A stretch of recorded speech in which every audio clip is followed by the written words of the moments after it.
vai fazer a sua exposição, e aí a gente vai dar essa liberdade para o professor, né, o tempo que lhe for necessário, e em um segundo momento, né, e por isso a nossa opção de fazer pelo Google Meet, em um segundo momento é o momento da gente levantar a mão mesmo e trazer as nossas questões, né, as nossas questões tanto do trabalho de conclusão de curso, da nossa dissertação, da nossa tese de doutorado, então é o momento aqui de catarse, né, digamos assim, mas da gente tirar as nossas dúvidas mesmo e da gente se ajudar, né, às vezes o professor Weber pode orientar de alguma forma, ou às vezes até um aluno aqui do mestrado, do doutorado, pode acender alguma luz, indicar algo. Então, uma oportunidade que a gente tem de se ajudar. Né? A gente agradece a presença de todos e todas. Quando chegar, né, nos últimos 15 minutos desse momento, a gente vai enviar uma lista de presença aqui pelo chat.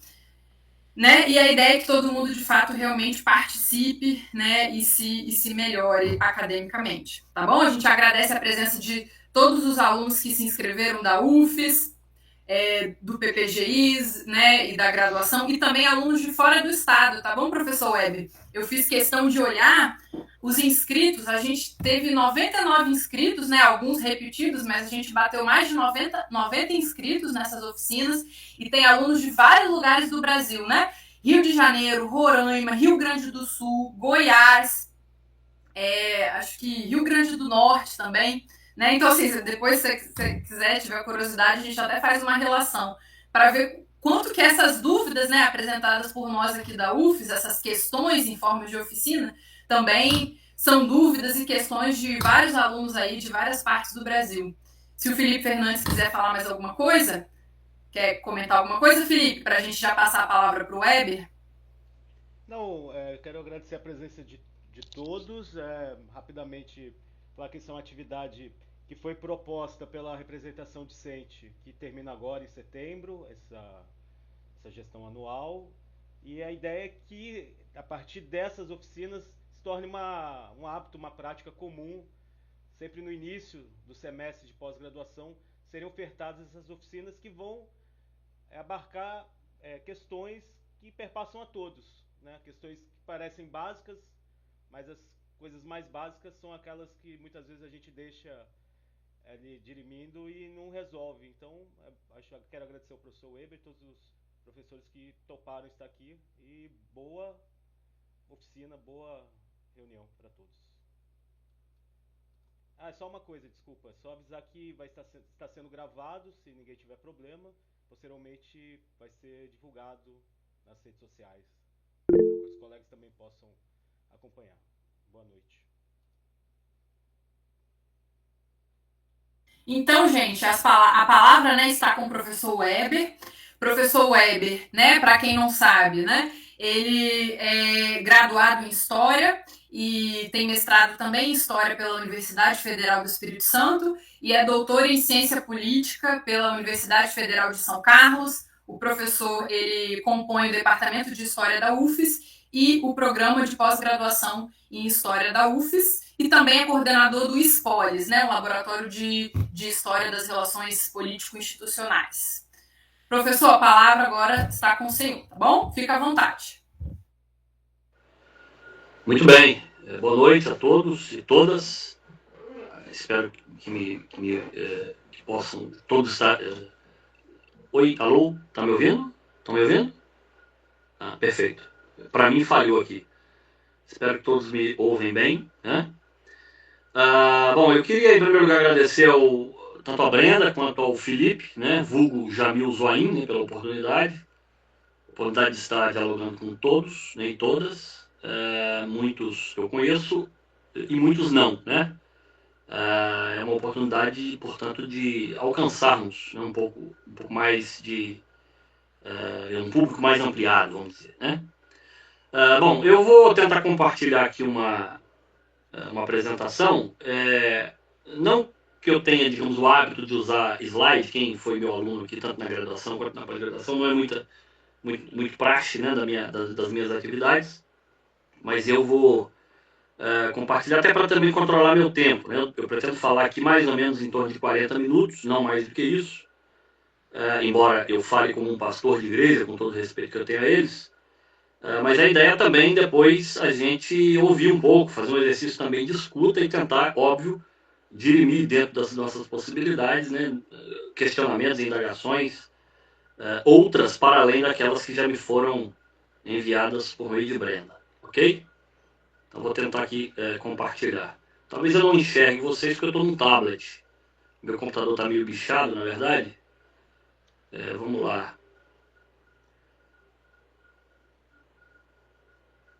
Vocês enxergam aí uma apresentação de PowerPoint? Sim, professor. Sim. Ok, muito bem. Bom, em primeiro lugar, essas foram as indagações que a Brenda me enviou por e-mail. Só fiz aqui um recorte e cola, né? E aí, claro, não vou ler todas as perguntas, né, as indagações, mas basicamente eu elenquei de vermelho aí duas que eu acho que considero as mais importantes para iniciarmos aqui uma conversa, né, um diálogo, e claro, depois abrir para outras questões. Primeiro, estabelecer as diferenças entre o que seria uma dissertação de mestrado e o que seria uma tese de doutorado, né? E uma outra indagação que acho que permeia todas as outras é fundamentalmente o que é essencial em uma dissertação e o que é essencial em uma tese, né? Eu vou começar pela segunda questão, né? E acredito que mais importante do que estabelecermos aqui as diferenças entre uma dissertação e uma tese é fundamentalmente traçar um panorama geral, né, dos elementos que eu considero mais importantes que devem necessariamente, inexoravelmente constar tanto em uma quanto noutra, né? Bom, eu começo pelo começo, né, e pelo que me parece mais óbvio, ou que deveria ser pelo menos mais óbvio, né? Quer dizer, e aí eu coloquei como aspectos fundamentais, né, de pesquisa histórica. Claro que eu estou falando de pesquisa histórica, mas eu posso abranger perfeitamente para pesquisa na área de ciências humanas e sociais, né? E que efetivamente ou inexoravelmente devem constar numa dissertação e numa tese, né? Bom, em primeiro lugar, tanto uma dissertação quanto uma tese devem ter inexoravelmente uma delimitação temática, ou seja, você deve estar inserido dentro de um determinado tema, né?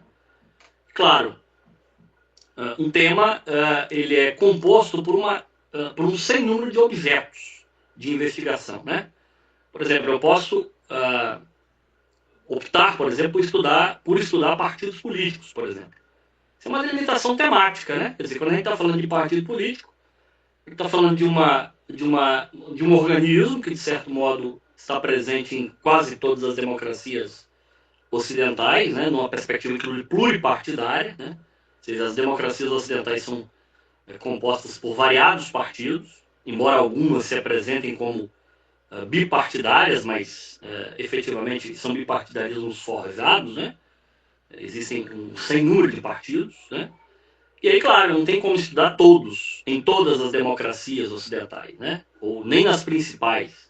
Eu preciso recortar um determinado objeto, né? Só uma observação importante, eu vou fazer aqui, trazer a lume aqui alguns exemplos de objetos que eu investigo, né? Porque são, evidentemente, elementos com os quais eu estou mais acostumado, mas evidentemente depois a gente pode abrir para objetos que cada um de vocês estão estudando, né? Então note, preciso delimitar, portanto, um objeto, né? E claro, quando eu falo de um determinado objeto, de um determinado partido, ainda assim, quando a gente fala de um objeto é algo muito abrangente, né? Então eu preciso fechar num problema de pesquisa, né? Então veja, eu quero estudar, na realidade brasileira, atualmente nós temos mais de 30 partidos com representação na Câmara dos Deputados, por exemplo. Eu preciso optar por um partido, né? Eu quero estudar o Partido dos Trabalhadores, como por exemplo a Carol, que eu vi aqui, está presente na reunião e que por acaso é minha orientanda, ela optou em estudar o Partido dos Trabalhadores, né? Quando a gente está falando de Partido dos Trabalhadores, estamos falando de um dos partidos, talvez se não mais, estudado nas ciências humanas e sociais brasileiras, né? Então eu preciso fechar num problema. Qual é o problema de pesquisa, né? Ou seja, como é que eu indago acerca do objeto problema, né? O que fazer, né? O que eu quero estudar? Sobre qual aspecto ou recorte da realidade eu quero me debruçar, né? E aí alguém pode me fazer a seguinte provocação: ué, isso não é óbvio, né? Olha, deveria ser óbvio, né? Mas na realidade fática, isso eu falo com muita tranquilidade, com base nas, enfim, bancas de dissertações e teses que eu participei, né, ao longo da minha trajetória. Eu já encontrei, por exemplo, estudantes, por exemplo, em fase de qualificação e às vezes até no contexto de defesa, tanto de dissertação quanto de tese, que ainda não tinham clareza acerca daquilo que queriam ou que gostariam de estudar, de investigar, né? Então, veja, fundamentalmente, o que eu quero estudar? Essa é a primeira indagação que todo candidato à produção de uma dissertação ou de uma tese inexoravelmente devem fazer. O que eu pretendo estudar, né? O que eu quero fazer? Esse é o primeiro ponto, né? Bom, quando eu estou falando também de uma dissertação ou de uma tese, inexoravelmente eu tenho que lançar mão de uma revisão bibliográfica, ou seja, considerando o objeto problema que está inserido dentro de uma delimitação temática, considerando isso, o que foi estudado acerca do objeto que eu pretendo estudar, né? Ou seja, isso seria a revisão bibliográfica. Portanto, o levantamento, análise, cotejamento da fortuna crítica, né? Ou seja, quem estudou o PT, ou quem estudou a Arena, ou não, eu quero estudar um movimento social do campo, eu quero estudar um MST. Quem estudou sobre o MST, ou investigou o MST, esse movimento social, né? O fez a partir de quais referenciais, quer dizer, o conjunto de estudos sobre o MST contemplou quais aspectos desse movimento, né? Por que isso é importante, né? Que é fundamental uma revisão bibliográfica bem feita, porque eu demonstro, digamos, os estudiosos com os quais eu estou dialogando, né? A pergunta é, dialogando com quem? E aí, claro, ao fazer essa análise geral da fortuna crítica, eu indico ou ilumino lacunas sobre as quais eu vou me debruçar, porque, nesse sentido, eu justifico o meu trabalho quanto à sua originalidade, né? Quer dizer, tanto uma dissertação quanto uma tese devem ter determinados níveis de originalidade, né? Claro, a tese, eu vou dizer isso mais à frente, a tese ela precisa possuir elementos, digamos mais potentes quanto à sua originalidade, mas ambos devem ter algum grau de originalidade, no sentido, inclusive, de se justificar perante, por exemplo, captação de recurso ou aquisição de bolsa em determinados programas de pós-graduação, isso se pratica, né? A análise, a verificação, por exemplo, da qualidade, da envergadura daquele determinado objeto, né? Então, a revisão bibliográfica é absolutamente fundamental. Não que a revisão ela tem que, por exemplo, ter um capítulo específico, né? Que geralmente é enfadonho em determinados, digamos, modelos. Eu chamo de roteirão francês, né? O sujeito passa parte significativa da dissertação da tese fazendo eternas contextualizações. Você pode fazer, por exemplo, a revisão, dialogar com a bibliografia sobre o seu objeto ao longo da tese, ou ao longo da dissertação. Precisa fazer um capítulo, um subtópico, especificamente para isso. Mas é absolutamente fundamental portanto, haja uma revisão bibliográfica bem feita, no sentido de demonstrar que o seu trabalho tem algum grau, ou um grau significativo de originalidade, né? E aí eu entro, ao mesmo tempo, nesse terceiro item, né? Que é a justificativa. O trabalho tem que se justificar por diversas razões, né? O trabalho tem que ter uma justificativa, que é o porquê fazer. Para que pesquisar o que eu estou... lógico, você pode dizer assim, olha, o sujeito não faz uma escolha aleatória, né? Ele faz a escolha porque ele tem interesse. Essa já seria uma justificativa. Óbvio, é uma justificativa, mas talvez ela não seja suficiente quanto, por exemplo, aos órgãos de fomento que você está submetendo ao seu projeto. Ou talvez não é tão relevante assim para o programa de pós-graduação que você está submetendo uma proposta, pleiteando a seleção, né? Então veja, qual é a relevância social daquilo que você está pretendendo estudar, né? Sobre o seu objeto? Qual é a relevância científica, né? Tem algum nível de originalidade, né? Qual é a pertinência? O tema é importante, ele é pertinente para o conjunto da sociedade, né? Ele tem relevância política, ele tem impacto, né? Ele pode trazer transformações importantes, ele pode levar a sociedade a determinadas reflexões, né? Outro elemento importante para se justificar um trabalho, ele é original, ele é viável. Esse é um ponto absolutamente importante, né? A questão da viabilidade, né? Um trabalho de história, por exemplo, ele tem que ter documentação, tem que ter fonte, seja ela qual for, né? Desde fontes materiais, né? Fontes imagéticas, documentos de Estado, documentos oficiais, jornais, fontes orais, né? Ou você vai usar um outro tipo de metodologia, né? Que não é tão utilizado no campo historiográfico, mas em outras áreas das ciências humanas é amplamente utilizado, né? Sei lá, grupo focal, ou outra pesquisa participante, o pessoal da educação, por exemplo, faz muito pesquisação, independentemente da sua metodologia, de captação, portanto, da sua base de dados, né? Dos seus elementos, dos seus materiais, mas o trabalho precisa ser viável. Você precisa demonstrar que ele é viável para a banca examinadora, né? Ou seja, é preciso, portanto, ter de antemão, até antes da produção de uma dissertação, de uma tese, uma base de dados minimamente levantada, pelo menos cotejada, para que você não patine ao longo da pesquisa que vai redundar numa dissertação ou numa tese, né? Portanto, essa parte do por que fazer é absolutamente fundamental quando a gente está pensando nos elementos que devem constar numa dissertação ou numa tese, né? Claro, um trabalho ele deve ter um objetivo, né? Eu quero, ao final do meu trabalho, fornecer para a sociedade um conjunto de possibilidades, um conjunto de ações, né? Uma proposta de ações visando combater um determinado problema concreto. Um objetivo. Para que fazer? Para que eu estou fazendo essa pesquisa, né? Eu quero, por exemplo, criar uma ferramenta didática para a utilização do ensino básico, né? Ou quero criar um software, a partir das minhas investigações, criar um software voltado para o ensino, né? Então, quer dizer, você precisa dar ao avaliador, ao examinador, clareza quanto àquilo que você pretende com o seu trabalho, né? Com o seu trabalho investigativo. Algumas pessoas, inclusive, confundem objetivos da pesquisa com um roteiro. Objetivos não é a parte da sua pesquisa, é o que você pretende fazer com a pesquisa posterior, né? Ou seja, em que essa pesquisa vai ser útil para a sociedade. É isso que tem que estar efetivamente no radar, né? E claro, com que fundamentos você pretende cotejar essa base de dados e o seu objeto de pesquisa, né? Estou me referindo especificamente ao quadro teórico e, claro, às hipóteses, né? Ou seja, quais as categorias com as quais você pretende cotejar o seu objeto, né? Quais são as mais adequadas para iluminar o objeto. E nesse aspecto é muito importante chamar atenção para um problema, um erro que é bastante comum, né? Quando a gente encontra dissertações e teses, que é o sujeito, por exemplo, fazer uma tese ou uma dissertação que eu chamo, reiterando, de roteirão francês, né?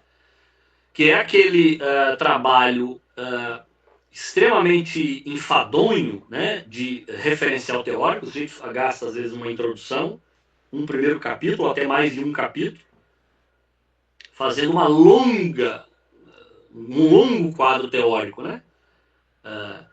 Citar um exemplo básico. Fui numa banca, o sujeito ia discutir, por exemplo, um determinado personagem e o faria através, por exemplo, da noção de carisma em Weber. Então o sujeito fez quase que uma digressão machadiana, né?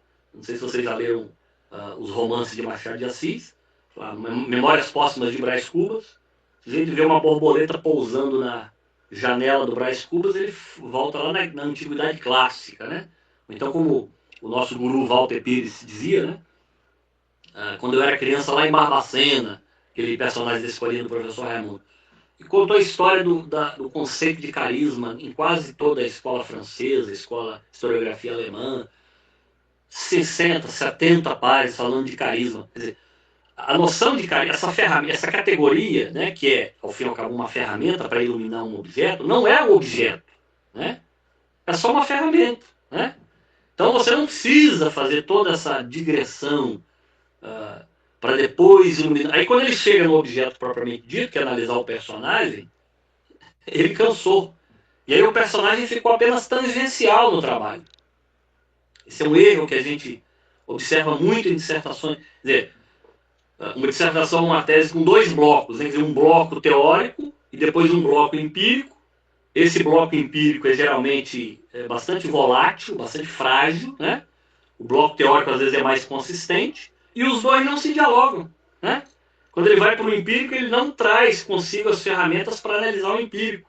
Então fica um trabalho meio que Frankenstein, né? Partes distintas, díspares, que não dialogam, né? Eu poderia citar outros exemplos, né? Mas esse é uma questão. Se só discutir partido, né? Precisa fazer a digressão ou fazer a análise, né, de todo o aspecto fundante do partido, de toda a tradição sociológica da ciência política, mesmo do campo historiográfico acerca de partido, né? Elenca a ferramenta mais importante para analisar o seu objeto, né? Aí eu vou estudar um partido de direita, quero estudar o PL, né? Muito bem, qual é a ferramenta teórica mais adequada para analisar este tipo de partido, né? Eu, por exemplo, na minha tese, analisei, por exemplo, um partido de direita, né? Que esteve vigente, aliás, durante um regime autoritário, né? De 1966 a 1979, a Aliança Renovadora Nacional. Quer dizer, qual é a ferramenta teórica, o conceito mais adequado para analisar essa tipologia de partido, né? Ou não, eu quero estudar um personagem, então eu vou me inspirar em determinadas ferramentas do campo biográfico, né? Ou do gênero biográfico. Precisa de eu fazer todo um capítulo, um longo capítulo, um conjunto de tópicos e subtópicos para tratar do gênero biográfico? Não precisa, porque tratar do gênero não é o meu objeto. Meu objeto é o personagem, né? E por aí vai, quer dizer, não vou me alongar muito nos exemplos, mas é absolutamente que isso esteja em mente. Quer dizer, tanto uma dissertação quanto uma tese devem, inexoravelmente, lançar mão de determinadas categorias teóricas. Mas essas categorias teóricas não são um objeto. São apenas uma ferramenta. Eu sempre gosto de usar a metáfora da lente. É uma lente que eu utilizo para enxergar a realidade, para iluminar a realidade, para dar mais clarividência à realidade, né? E não o contrário, né? Também é importante chamar a atenção sobre isso. Não é a realidade que vai ter que se acachapar dentro da categoria, é o contrário, é a categoria que ilumina a realidade. Isso é muito comum também em dissertação e tese, né? O sujeito tem digamos, um arquétipo, né? Isso é até meio freudiano, né? Meio psicanalítico. Ele tem um arquétipo na cabeça, tem um modelo na cabeça. Aí ele vai para a realidade tentando achar aquilo que ele tem pré-concebido. Então não precisa de teoria, né? Estou me lembrando aqui da Arlette Farges, né? Tem um trabalho belíssimo, que ela trabalha a noção de gênero, né? O conceito de gênero. E aí ela faz uma análise bem interessante, quer dizer, não é a questão aqui tratarmos, por exemplo, da questão de gênero à luz da noção de patriarcado, né? É óbvio que a sociedade é patriarcal, né? Tem o elemento masculino como proeminente, é óbvio, né? Isso me parece óbvio. Mas o que é a história, né? A realidade fática, a realidade concreta, nos apresenta para além, digamos, desse arquétipo do patriarcalismo, né? Do patriarcado, né? Por assim dizer, né? Ela vem com aquela incrível história da senhorita Monjan, né? Que foge, que é uma mulher absolutamente revolucionária quanto aos padrões de comportamento vigentes na França, lá no período pré-revolucionário, né? Uma cidade extremamente conservadora, ela uma mulher, né, absolutamente enquadrada, mãe, né, esposa de um alfaiate, de repente ela vai passar uma temporada na casa dos pais e volta completamente transformada. Passa a frequentar bares. É uma mulher que fugia completamente daquele arquétipo que eu tenho pré-concebido acerca daquela sociedade, né? Então, quer dizer, o que eu estou querendo dizer ao fim e ao cabo é que, primeiro, esse é um procedimento dos mais importantes, né? Sobretudo ao historiador, né? Primeiro eu vou à realidade, primeiro eu vou ao documento, primeiro eu vou às fontes. O que as fontes elas previamente me indicam? E depois eu vou procurar a ferramenta mais adequada para melhor iluminar esse objeto. E aí que eu vou elaborar, evidentemente, as hipóteses, né? O que são hipóteses? É uma resposta possível para um problema proposto, né? Então, quer dizer, com base no que aquilo que a realidade mais ou menos me apresenta, eu escolho uma ferramenta, um conceito, uma categoria, e elaboro uma hipótese, que é uma resposta possível para um problema proposto, que tem diversas funções, né? Não vou aqui esmiuçar cada uma delas, mas sobre hipótese eu recomendo um pequeno artigo escrito pelo José da Assunção Barros, né, que é um historiador importante da Federal Rural do Rio, chamado O Uso das Hipóteses nas Ciências Sociais, né? Que é bastante interessante acerca de todas essas funções. A hipótese tem uma função interpretativa, ou seja, ela aponta para uma solução possível, né? Algum problema aí, Branda? Deu um eco. Não sei É porque o Felipe, o Conceição está com o microfone aberto. Felipe, fecha, por favor. Pode continuar. Ok. A função interpretativa, né, auxiliar ou propor uma possível solução, né, para o problema que tem a investigação. A função norteadora, que dá um norte à pesquisa, né? A função delimitadora, que ela restringe melhor o objeto, né? Os recortes, né? Ou seja, aquilo que você promete numa determinada investigação, você deve cumprir. Você não deve deixar o leitor no vácuo, né? O seu leitor, que é tão difícil conquistar um leitor, né? E aí você promete uma coisa num determinado texto e não entrega. Isso é absolutamente frustrante para quem lê, né? Pelo menos no meu caso, né? Ele tem uma função argumentativa, né? Pode funcionar, por exemplo, como ponto de partida para uma determinada reflexão. Tem uma função multiplicadora, né? Permite aplicação de modo adaptado ou não, né? A outras investigações. E a última, para quem estuda quem se debruça sobre estudos regionais, talvez seja mais importante, a função complementadora. Quem estuda a história regional sabe disso. Geralmente há uma lacuna enorme de objetos a serem investigados, né? Nem todo mundo se aventura, né, pelo campo dos estudos regionais. E aí, veja, às vezes a gente tem que fazer diversas pesquisas, até dezenas, ao longo de um percurso de uma tese, por exemplo. E eu sou testemunha viva disso, né? Você vê um determinado sujeito, né, na história, importante para você entender melhor o seu objeto, e você precisa investigá-lo para continuar a sua investigação. Eu chamo isso de pesquisas paralelas que você faz ao seu objeto principal, para preencher uma determinada lacuna e propiciar, portanto, ou proporcionar um melhor entendimento acerca daquilo que você está se propondo a estudar, né? Então, a hipótese, há professores, é importante também destacar isso, né? Há professores que não gostam de utilizar a hipótese, eu gosto de utilizar por todas essas razões, mas a hipótese, portanto, tem digamos, essa função, ou esse conjunto de funções, que são da maior importância, inclusive, para dar mais, digamos, objetividade e operacionalidade à pesquisa. Eu sempre recomendo. Agora, não é fácil elaborar hipótese em ciências humanas, né?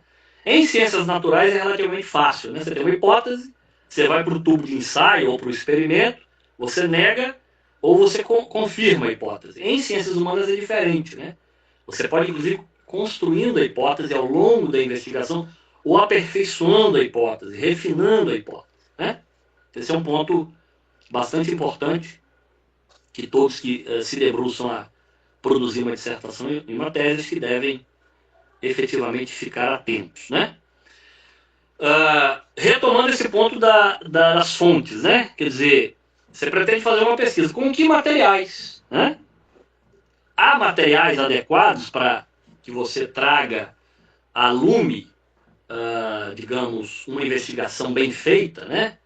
E, digamos, esclarecimentos acerca do projeto que você está querendo estudar, né? Eu me lembro, por exemplo, de uma colega, há um tempo atrás, ela estava com a intenção de estudar, por exemplo, a insurreição de Queimado, né? A insurreição de Queimado, para quem não sabe, foi uma revolta de escravizados que aconteceu na comarca de Santa Maria da Vitória, né? Na região de Queimados, né? Que fazia parte dessa comarca, né? Que era, quer dizer, o que hoje seria mais ou menos a Grande Vitória, talvez um pouco mais ampliado, né? Que era a comarca que era a capital da província do Espírito Santo. Aconteceu em 1849, e o relato mais próximo que nós temos desta revolta de escravizados é o livro escrito pelo Afonso Cláudio de Freitas Rosa, que aliás eu acabei de fazer uma biografia acerca dele, que foi um livro, um opúsculo, um pequeno opúsculo escrito nos últimos meses do ano de 1884, publicado nos primeiros meses de 1885. É o relato mais próximo que nós temos do evento, né? Inclusive, baseou-se, ao que tudo indica, num sobrevivente e partícipe dessa revolta, né? Que aconteceu, repito, em 1849. E aí a pergunta básica que eu fiz, né? Cadê as fontes? Né?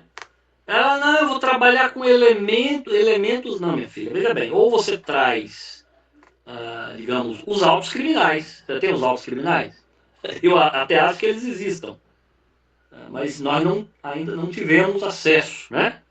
Em algum lugar, digamos, daquilo que eu chamo de arquivo profundo, esse negócio deve estar, né? Não acredito que tenha sido incinerado, né? Mas não tem outra documentação, né? Você tem sujeitos vivos? Não tem sujeitos vivos, então não tem materiais, né? Então a sua pesquisa não é viável, né? Não há viabilidade para se trazer um elemento novo para além do que o Afonso Cláudio, em alguma medida, já trouxe no livro dele de 1885, com todos os limites de alguém que escreveu, um jovem ainda, com 24 para 25 anos de idade, que escreveu em 1885, né? Então, assim, não há materiais, então não há, o seu trabalho não tem, portanto, viabilidade, né? A menos que você tenha uma metodologia nova de empregar na documentação que existe, né? Parte da documentação que existe, jornais, alguns fragmentos, né? Mas houve algum achado importante, né? Um inventário de algum ou de um conjunto de proprietários de escravizados partícipes, que menciona alguma coisa, algum fato novo. Se não há, não tem viabilidade, né? Então, um historiador, uma dissertação e uma tese deve ter uma base de dados, né? Deve ter um conjunto de elementos empíricos. E deve, esse conjunto de elementos empíricos, estarem submetidos a uma metodologia, né? Uma metodologia que seja capaz de fazer a crítica interna e externa às fontes, né? De dialogar, de entrecruzar a documentação, né? Eu trabalho sempre com a lógica da análise documental múltipla, né? Ou seja, amplos documentos, variados documentos, submetidos portanto, a um trato de crítica interna e externa, submetida à categoria, à hipótese. Todos esses elementos da pesquisa, portanto, devem estar minimamente amarrados, no sentido de eu construir uma narrativa que seja convincente, né? Que seja capaz de dar respostas aos problemas que são eminentemente contemporâneos, né? Embora alguns entendam que nós historiadores lidamos com o passado, mas não é bem isso, né? Nós historiadores lidamos com qualquer realidade que se apresente como problema que envolva o homem no tempo, né? Então nós, a partir deste tempo que nós aqui estamos, e a partir de indagações deste tempo, né, levantamos questões, perguntas, e recorremos ao passado no sentido de dirimir esses dilemas que são eminentemente contemporâneos, né? Nesse sentido, isso é polêmico. Toda história, ela é, em alguma medida, história do tempo presente, na medida em que a pergunta é presente, né? A pergunta está localizada nesse tempo, né? Mas com quais materiais, né? Com quais instrumentos, né? Ou seja, de que modo fazer? Estou falando aí da base empírica, da base material e da metodologia. A metodologia é o como fazer, de que modo fazer, né? Eu vou usar pesquisa qualitativa, quantitativa, pesquisa documental, história oral e aquelas outras metodologias que eu já mencionei, né? Grupo focal, pesquisação. Quer dizer, inexoravelmente, todos esses elementos devem constar tanto numa dissertação quanto numa tese. Numa das indagações que a Brenda me enviou, por exemplo, alguém faz a pergunta se um trabalho de dissertação pode ser só bibliográfico, né? Tanto um quanto o outro pode ser, né? Nesse sentido, a base ou a bibliografia é, ao só tempo, também fonte primária.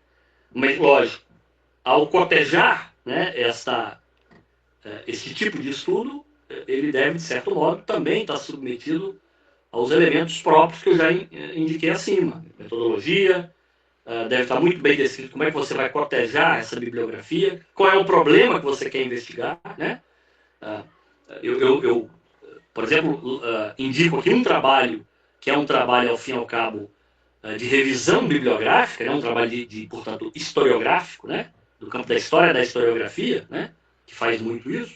O trabalho do Rafael Cerqueira do Nascimento, por exemplo, que é o primeiro grande exercício de análise da historiografia capixaba, a primeira grande interpretação do seu conjunto da historiografia capixaba. Então, o que se produziu sobre a história do Espírito Santo? Né? E ele faz uma análise crítica, ele elabora um problema, né? Portanto, o objeto é a historiografia capixaba. Qual é o problema considerando esse objeto, que é a historiografia capixaba? Né? Ou seja, qual é a narrativa que permeia toda a historiografia capixaba? Ele vai cunhar uma categoria que, aliás, eu recomendo bastante, que é a ideia da narrativa histórica da superação do atraso. Né? Portanto, é um trabalho de revisão bibliográfica, no final das contas, né? Que o pessoal da história da historiografia faz bastante. Mas, repito, isso tem que estar muito bem amarrado em todos os elementos já descritos. Né? Bom, evidentemente, tanto dissertação quanto teses estão submetidas a um determinado cronograma, temos um tempo para cumprir, né? Isso não é somente, digamos, a postura draconiana da CAPES, né? É preciso, efetivamente, estabelecer o início e o fim, né? Não tem jeito, assim. Mesmo que os prazos possam, eventualmente, serem alargados, né? Mas é preciso estabelecer, estipular limite, né? Senão a gente vai pesquisando, não termina nunca, né? Eu acabei, por exemplo, como disse, fazer um trabalho sobre o Afonso Cláudio, eu demorei 5 anos, né, para fazê-lo. Se você me perguntar assim, meu, você está completamente satisfeito? Não. Né? Eu entendo, eu até verifico aqui um problema, que nos 2 últimos capítulos eu percebi que eu dei uma cansada. Né? Então, se eu tivesse uns 2 anos para aprofundar a investigação e dar uma potencializada nos 2 últimos capítulos, eu faria. Né? Só que eu entendo também que eu tenho que dar uma resposta, né? Eu acho que o timing já passou, né? Ou já está passando. Então é preciso estipular um início e um fim, né? Senão a coisa não termina nunca. Para além, claro, para quem está produzindo dissertação e tese, para além dos prazos estipulados pelos órgãos de fomento e pelo órgão central, né? Que coordena a pós-graduação, que é a CAPES, né? Bom, quando você vai concorrer a editais, né, de pesquisa, por exemplo, seja institucional, ou concorrer aos editais das agências de fomento. É preciso prever a questão orçamentária, né, os recursos, né, e como você vai utilizá-los. Né. Eu acabei de submeter um projeto na Universal da FAPES, por exemplo. Você tem que estipular quase tudo que você vai gastar ao longo da pesquisa. Né. Quantidade de bolsas, né, o valor das bolsas, quais serão os bolsistas contratados, nível de graduação, né, iniciação científica, mestrado, doutorado, mestrados e doutorados em treinamento, né? Você vai contratar doutores já sêniores, então preciso fazer toda essa previsão, né? E claro, é preciso também, e esse último ponto eu chamo a atenção, né? Acerca da questão da bibliografia, o uso racional da questão da inteligência artificial. Esse é um desafio que está sendo colocado a nós neste momento, né? Há um uso indiscriminado, a meu ver, da inteligência artificial. Né? Claro, é uma ferramenta extraordinária, mas é preciso treinamento para fazer o uso dela. Né? E eu tenho notado, eu já encontrei alguns problemas nesse sentido, o uso da inteligência artificial redundar em plágio. Né? Então, ou em plágio, ou, por exemplo, em referências bibliográficas inventadas. Né? A IA, o ChatGPT, por exemplo, é mestre nisso, né? Aquela ferramenta chinesa que eu sempre esqueço o nome menos, né? Pelo menos eu tenho notado. Mas o ChatGPT é mestre em inventar referências, inventar mesmo. Né? Esses dias atrás eu fui ler um trabalho, né? Fiquei estupefato, né? Um artigo sobre um tema que eu estou iniciando a pesquisa, e havia uma bibliografia lá de uma autora que eu conheço muito, conheço toda a bibliografia de uma determinada autora, que eu não vou citar o nome, e que havia um livro dela lá que era inventado, não existe esse livro. Né? Eu falei, não é possível que eu não tenha lido tudo dessa autora específica. Né? E eu fui procurar, fui ao lápis da autora, a bibliografia não existe. O Lattes dela está atualizado, tem um livro lá. Eu quase mandei um e-mail para ela, fulano, você tem? Você publicou esse livro? Não, não há, né? Ou seja, provavelmente, e aí nós temos aqui na pós-graduação em História uma conta do Turretin, né? E eu fiz a verificação e tinha um monte de problema. Faz a verificação de uso de IA, né? E foi um trabalho com bastante trechos subtraídos de inteligência artificial. Presumo eu que foi uma dessas armadilhas que o autor inexoravelmente caiu, né? Bom, e aí, para a segunda parte, só tem 2 lâminas. Eu prometo ser um pouco mais econômico para, claro, dar a palavra para vocês. Eu estou quase extrapolando meus 40 minutos que inicialmente eu havia estipulado, né? Bom, fundamentalmente, o que demarca a diferença entre uma dissertação e uma tese, né? Eu diria que, fundamentalmente, é a questão do nível de aprofundamento que cada uma deve ter, claro, considerando o acúmulo de um mestrando e de um doutorando, né? Eu diria, em linhas gerais, assim, não dá para exigir de um mestrando, que, aliás, geralmente é a primeira grande experiência de pesquisa, o que não deveria ser. A primeira grande experiência de pesquisa de um mestrando é justamente no mestrado, né? Esse é um problema que nós enfrentamos, né? Com exceção daqueles que têm a sorte, e eu digo sorte mesmo, né, de fazer iniciação científica, né? São poucos alunos das universidades públicas que têm acesso à iniciação científica, né? Quem fez curso na iniciativa privada e a imensa maioria dos estudantes, mesmo na universidade pública, não tem condições, não tiveram condições ou possibilidade de fazer iniciação científica, né? Então, quando o sujeito é aprovado num processo seletivo de mestrado, será a primeira grande experiência dele em pesquisa aplicada, né? Então, eu vou poder exigir de um mestrando aquilo que eu exijo de um doutorando? Evidentemente que não. Evidentemente que não, né? Então, é preciso ter essa primeira clareza, né? Um doutorando, né, que redundará, evidentemente, num doutor, ele já tem um acúmulo de 2 anos de pesquisa no mestrado, né? Que eu diria que é o grande pulo do gato. Mesmo, inclusive, para aqueles que têm a possibilidade de fazer iniciação científica, né? Mas, fundamentalmente, o que seria uma dissertação de mestrado? Quer dizer, o objetivo principal é desenvolver a capacidade de pesquisa autônoma, né? Com certo domínio metodológico e aprofundamento em um tema específico, né? Considerando o nível de contribuição, o avanço tem que ser, o que se exige, né? O avanço ser pontual, né? No conhecimento existente sobre um determinado objeto, podendo ser uma aplicação, um estudo de caso, uma análise aprofundada de uma questão mais delimitada, né?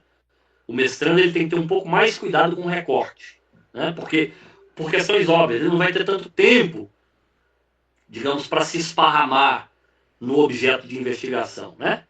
Lembrando, ele só tem 2 anos, 24 meses, no máximo 2 anos e meio para fazer a dissertação. E claro, 1 ano ele perde, entre aspas, né? Você pode ganhar com isso, mas alguns não aproveitam tão bem. Durante 1 ano ele vai estar envolvido, por exemplo, com as disciplinas e as atividades em torno das disciplinas, né? Eu defendo a tese, por exemplo, que deveria haver 2 disciplinas, uma de teoria e uma de metodologia, né? Mas geralmente é necessário fazer mais disciplinas, né?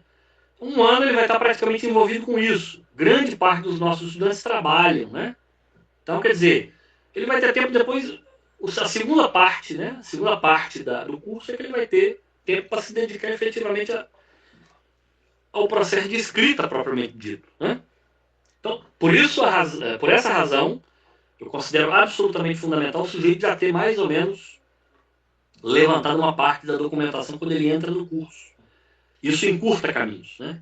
Ele ter clareza quanto à delimitação do objeto-problema, né? Quem é me orientando sabe que esse é um exercício que a gente faz no início da orientação, né? O sujeito chega no pós-seleção ainda mais ou menos perdido, né? O primeiro exercício que eu faço com os meus orientandos é fechar, né? É delimitar, no sentido de dar mais execuibilidade à pesquisa, né? Então, o produto final de uma dissertação tem que ter minimamente uma revisão da bibliografia, né? Ele tem que ter minimamente um domínio sobre o objeto que ele pretende estudar, né? Minimamente, né? Eu tive uma Estudante, por exemplo, que ela estudou sobre torcidas, né, de iniciação científica. Torcidas organizadas, de futebol. A ideia era estudar o fenômeno das torcidas antifascistas. O que se estudou sobre isso? Então, minimamente, você vai ter que saber navegar por essa bibliografia. De um mestrando, eu vou exigir que ele tenha absoluto domínio da literatura. Absoluto não, uma palavra muito forte. Mas ele tem que saber mais ou menos ali tatear a bibliografia, né? Tem que ter minimamente domínio de método, né? Do método empregado, né? E um grau mínimo de inovação. Eu acho que esse problema da inovação tem que estar presente, né? O mínimo de originalidade, né? Mas não necessariamente que tenha, veja, um elemento absolutamente novo, né? Um elemento novo, para trazer a lume algum aspecto, alguma dimensão que seja original, mesmo que seja de um elemento já estudado, né? Já batido, mas algum aspecto, uma dimensão que tenha algum grau de novidade. Né? Acho que isso é importante destacar. Né? Bom, quanto a uma tese, aí a coisa muda de figura. Né? Uma tese, a meu ver, ela tem que ter, digamos, tem que expressar a maturidade intelectual do candidato. Né? Um sujeito, ao final de um curso de doutorado, ele tem que estar absolutamente maduro. Veja, circulando com desenvoltura na bibliografia acerca do seu objeto. Né? E claro, ele tem que ter também algum nível de cultura geral, evidentemente. Né? Mas ele tem que, considerando o seu objeto, ele tem que nadar de braçada, usando uma expressão, digamos, mais popular. Quer dizer, nadar de braçada na bibliografia sobre o seu objeto. Se o sujeito estuda partido político, ele tem que ter absoluto domínio desse campo de estudos, né? Desse campo de investigações. E, claro, dos temas congêneres. Né? Quando a gente fala de partido, a gente fala de regime político. Tem que ter clareza dos regimes políticos. Né? Tem que ter clareza o que é democracia, o que é uma autocracia, né? O que é um regime totalitário, o que não é, como é que os partidos se comportam nesses diferentes regimes. Né? Tem que ter essa clareza, esse domínio. Né? Isso é absolutamente fundamental. Né? Então, o objetivo é formar um pesquisador capaz de produzir conhecimento original e inovador, inclusive em nível internacional. As agências de fomento hoje exigem esse processo de internacionalização. Né? O nível de contribuição, trazer algo inédito e relevante, né, para a área, né, com impacto, tanto do ponto de vista científico, teórico, metodológico. Tem que ser impactante, né? Tem que ter um mínimo de impacto. Se espera isso de uma tese. Né? Alguém pode me perguntar assim, ué, mas eu já vi dissertações melhores do que teses. É verdade. Né? Eu já fui em diversas bancas, já li muitos trabalhos de dissertação com nível de tese, e teses, às vezes até, digamos que careciam de elementos para serem chamadas até de dissertação. Isso acontece. Né? Eu posso citar aqui ao longo da nossa conversa alguns trabalhos que são dissertações de mestrado, que eu considero dissertação de mestrado com nível de tese. Né? Mas o que se espera de uma tese é isso, né? Contribuição inédita, impacto científico, teórico, metodológico. Né? Uma tese, evidentemente, se produz entre 4 e 4 anos e meio. Né? Dificilmente alguém vem cumprindo prazo. Né? Mas o ideal é que se cumpra, viu, pessoal? Estipule e faça um planejamento para terminar em 4 anos. Né? E aí o que o produto final tem que ter? Um avanço significativo do estado da arte. O seu trabalho tem que contribuir para o estado da arte, ou seja, para o conjunto de estudos acerca daquele tema. Eu sempre falo para os meus orientandos o seguinte, olha, se alguém for estudar o tema o objeto que você se predispôs a estudar, vai ter que inexoravelmente ler o seu trabalho. Né? Então veja, se alguém for, sei lá, ler sobre a escravidão no Brasil hoje, né? As pessoas inexoravelmente vão ter que passar pelo trabalho, por exemplo, de Tamis Parron, Política da Escravidão no Brasil. Né? É uma dissertação de mestrado defendida, salvo engano, na Universidade de São Paulo, hoje ele é professor da Federal Fluminense. É uma dissertação de mestrado com nível de tese. Quem quer entender, por exemplo, a escravidão do ponto de vista político, inexoravelmente tem que ler esse trabalho. Né? É leitura obrigatória. Né?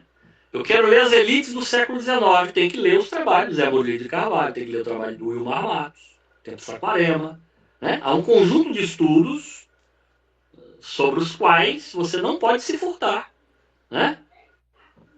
Eu me lembro que quando eu fui defender minha tese, um dos arguidores falou: olha, seu trabalho tem um monte de problema aqui e tal, mas eu tenho que reconhecer uma coisa, eu não me lembro de nada importante que você não tenha citado, né?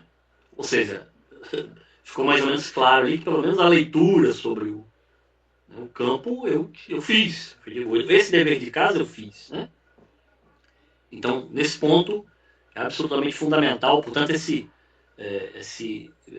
relação com o estado da arte, né, acerca do seu objeto, né? Um doutor, né, em conclusão de curso, ele tem que ter a capacidade de formular problemas complexos e oferecer soluções originais, né? Ou seja, não é afirmar o óbvio, chover no molhado, né? Ou falar acerca do trivial, né? E, claro, um trabalho de tese, não que um trabalho de dissertação não tenha, mas um trabalho de tese ele tem que ter, digamos, pegada, potência para ser publicado em periódicos e ter o reconhecimento, claro, da comunidade acadêmica. Desculpe se eu me alonguei, né? Aqui tem um quadro, né? Que eu posso depois passar enfim, as lâminas aí para a Brenda, e ela depois difundir para o pessoal, mas que estabelece a diferenciação entre o que seria mais ou menos um quadro síntese, que estabelece a diferenciação entre uma coisa e outra. Obrigado pela atenção dispensada e eu fico no aguardo de perguntas, enfim, críticas, ataques e outras coisas mais. Obrigado, Brenda. Ótimo, professor. Felipe Fernandes, você tem você que está com o controle do Google Meet, você consegue estabelecer a ordem das perguntas? Sim.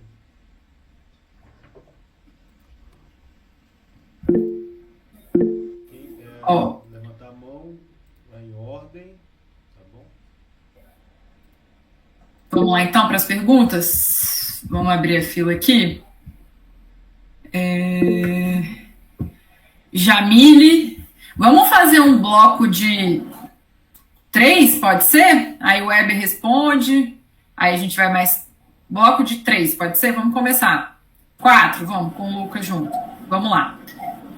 Jamile, depois Laudineri, depois Lara e depois Lucas. Vamos lá. Pode falar, Jamile. Boa noite, pessoal. Boa noite, professor. Obrigada pelas explanações aí. Eu queria perguntar o seguinte: quando o senhor falou sobre o objeto problema, né, eu vou citar aqui uma questão que está acontecendo com a minha pesquisa. Eu sou estudante do PPGI no curso de doutorado. E a pergunta é, quando o problema de pesquisa era quando você fez o seu projeto, né, para entrar no programa, e depois do aprofundamento inicial, do seminário de pesquisa, a sua pesquisa vai por outro caminho e você sente a necessidade de redefinir esse problema por mais de uma vez, inclusive, que é o que está acontecendo comigo. Isso é normal ou isso se tornou um problema maior ainda? Essa que é a minha pergunta. Obrigada.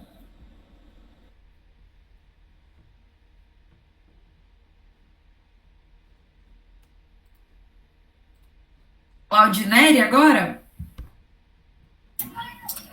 Sim, boa noite, pessoal. Boa noite, professor. Obrigada.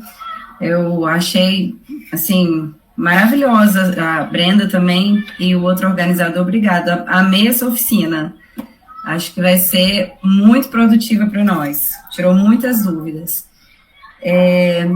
Professor, eu pesquiso partido político, a Ação Integralista Brasileira. E aí o senhor falou sobre as ferramentas ideais para análise do nosso objeto. Então, quais ferramentas o senhor poderia citar para o estudo desse partido político? Obrigada. Lara? Boa noite, gente. Boa noite, professor. Primeiramente, agradecer pela exposição. A minha dúvida ficaria no caso, que eu acho que é o que eu mais estou tendo dificuldade, em ter um plano de redação para dissertação, porque a gente lê e, ao mesmo tempo, muita dificuldade em saber o que colocar nos capítulos, o que falar, para ter no final, igual você falou, né, para não ficar massivo, muita contextualização e sem a informação necessária que é o objeto em si, né? Lucas? Boa noite, pessoal. Obrigado, professor Weber. Excelente exposição. A minha dúvida é mais no sentido de, quando o senhor fala da revisão de bibliografia que já foi produzida sobre o tema, você acha que é mais interessante colocar essa revisão bibliográfica de cara ali na introdução, ou que faria mais sentido, ou enfim, dedicar algum subtópico exclusivo para isso? Somente essa dúvida. Obrigado.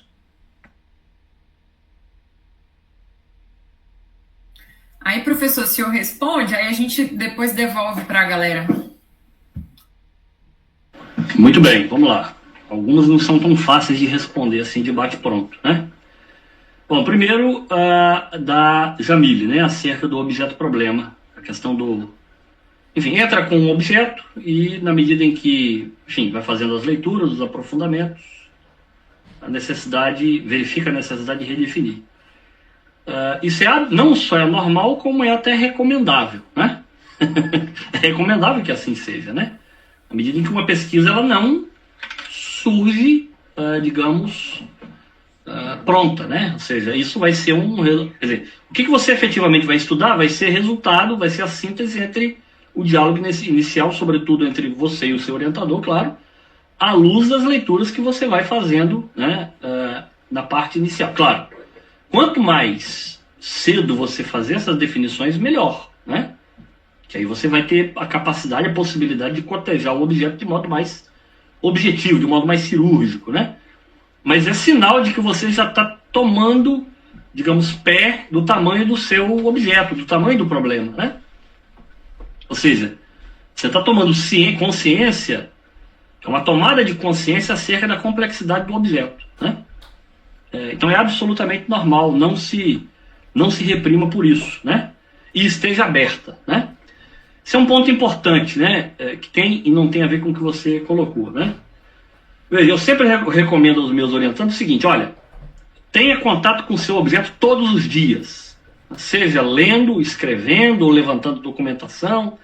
Hoje, sintam-se absolutamente privilegiados. Vocês têm hoje uma série de acertos disponíveis na internet, tem hemeroteca digital. Olha, na minha época, tanto de mestrado quanto de doutorado, não tinha hemeroteca digital, era na unha, viu? Tinha que ir lá no microfilme, lá no arquivo público. Eu sou um historiador de arquivo, né? É importante registrar isso. Então, assim, é absolutamente fundamental que você tenha contato diário com o seu objeto, né? Eu dei 50 horas na semana, hoje é sexta-feira. Para ali, 1 hora, né? E faz uma leitura, alguma coisa, algum contato você tem que ter, né? Por que isso é absolutamente importante? Para você incorporar a pesquisa em você e no seu cotidiano, nas suas tarefas diárias. Vai chegar um momento em que a pesquisa vai tomar vida, meio que uma vida própria, né? Eu sempre brinco com isso, né? Quer dizer, nós historiadores, sobretudo, a gente lida com os mortos, né? Os nossos mortos, eles vão, de certo modo, criar vida. Nós seremos só uma espécie de canal, né? Eu brinco, numa comunicação recente, até brinquei com a coisa do Chico Xavier, nós só vamos psicografar, né? O que os mortos, por meio dos seus indícios, vão nos fornecer, que são os indícios, né? Os documentos. O contato diário vai te proporcionar isso. E aí, é impressionante como é que isso vai tomando forma, né? E aí, claro, você vai ao longo do tempo aprender a recortar, fazer os recortes que são importantes para que você entregue aquilo que você prometeu, né? Mas esse é um processo natural, viu, Jamile? Absolutamente natural, né? Número 2, Laudineri sobre partidos políticos, e sobre o integralismo. Qual seria, digamos, a categoria mais adequada? Depende do que você pretende estudar, né? Depende, né? Eu não sei exatamente, aí eu precisaria conversar com mais calma para saber o que você pretende cotejar de fato, né? Por exemplo, o integralismo é o partido fascista à brasileira, é aquele fascismo histórico brasileiro. começa lendo, por exemplo, aquela pequena conferência do Humberto Eco, proferido, se eu não me engano, na Universidade de Colômbia, sobre o fascismo eterno, né? Ou seja, o integralismo quando a gente fala do nazismo, a gente está falando de de uma doutrina que está subscrita num livro, num conjunto de livros, né? Tem os teóricos do nazismo, né? Rosenberg, o próprio Mein Kampf, né? Tem um manancial a partir do qual o Partido Nazista decodificou uma doutrina que já existia, né? Em alguma medida, né? E esses doutrinadores reuniram num corpo textual elementos, ideias forças que já estavam presentes na sociedade alemã desde sempre. O antissemitismo estava presente na Alemanha desde Bismarck, né? O fascismo não. O fascismo tem as suas variantes. O nazismo é um tipo de fascismo, inclusive, né? O fascismo tem as suas variantes. Você quer, por exemplo, entender o integralismo? Então você vai ter que utilizar, enfim, os teóricos do fascismo, né? Os estudiosos que elaboraram categorias para entender o fascismo. Acabei de mencionar um que é o Humberto Eco. Ou você quer discutir, por exemplo, o integralismo nas urnas. Aí é uma outra categoria, né? Você quer entender o integralismo nos jornais. Aí é uma outra coisa. Enfim, eu não sei exatamente o que você pretende.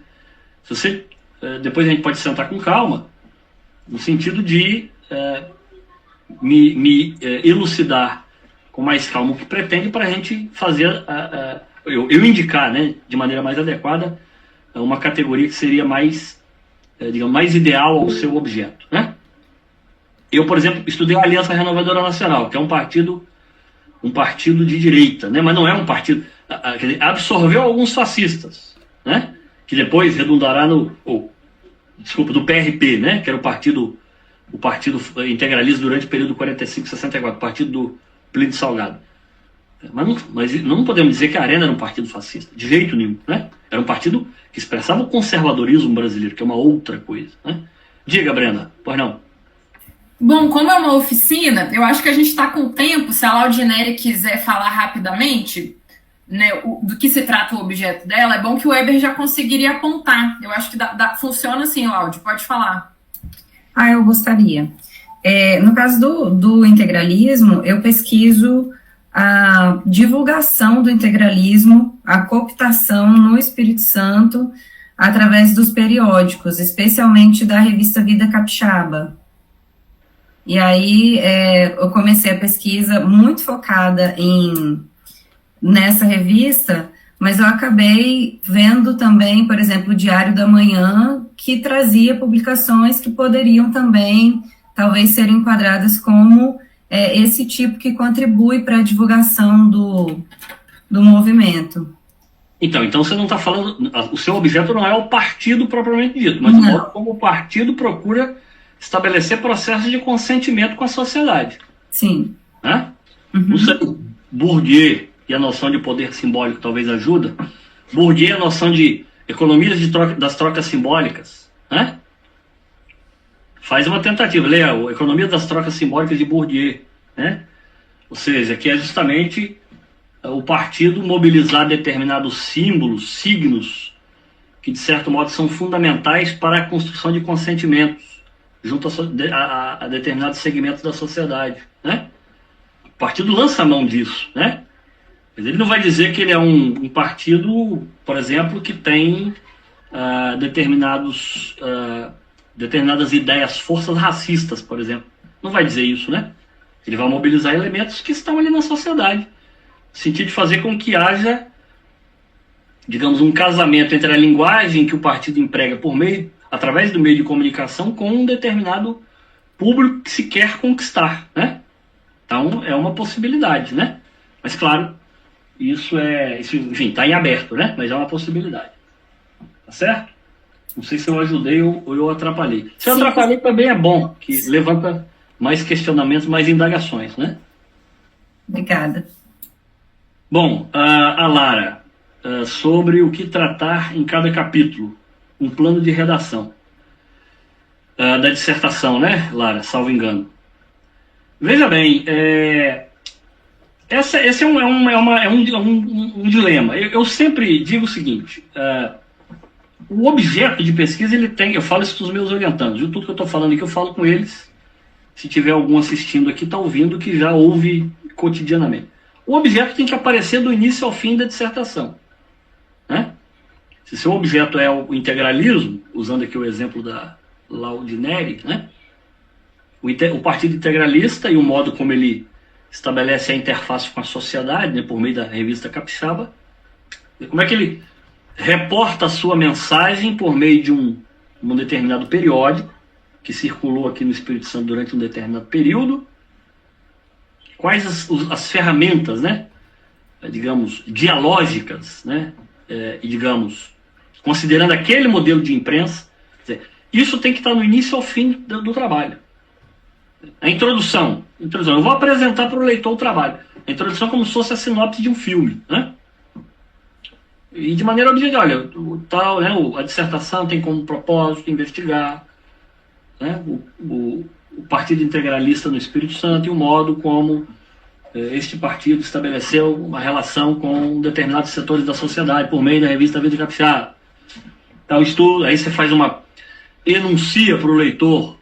E aí eu toco da questão 4 também. Enuncia para o leitor o que se estudou sobre este objeto, se é que estudou, às vezes não estudou, ninguém cotejou, né? E vai apresentando o balizamento, apresenta para o leitor. Então, a introdução é isso, os aspectos gerais da pesquisa, né? Primeiro capítulo. Então, se seu objetivo é integralista, você vai tratar do Partido Integralista no plano nacional. Não. Quando é que surge o integralismo? 1934, né? Ali no contexto da Constituinte, não é isso? Então, olha, em meados dos anos 30, ali em 1934, o Brasil vivia sobre o jugo da ditadura do Getúlio. Aliás, ditadura que nos primeiros 4 anos, né, de 30 a 34, se chama eufemisticamente de governo provisório, mas é uma ditadura, viu, pessoal? O Getúlio governa por decreto. Mas, diante de determinadas pressões, ele convocou a Constituinte. Começa falando do cenário ali de surgimento do integralismo. Mas do cenário do surgimento do Partido Integralista no Espírito Santo, né?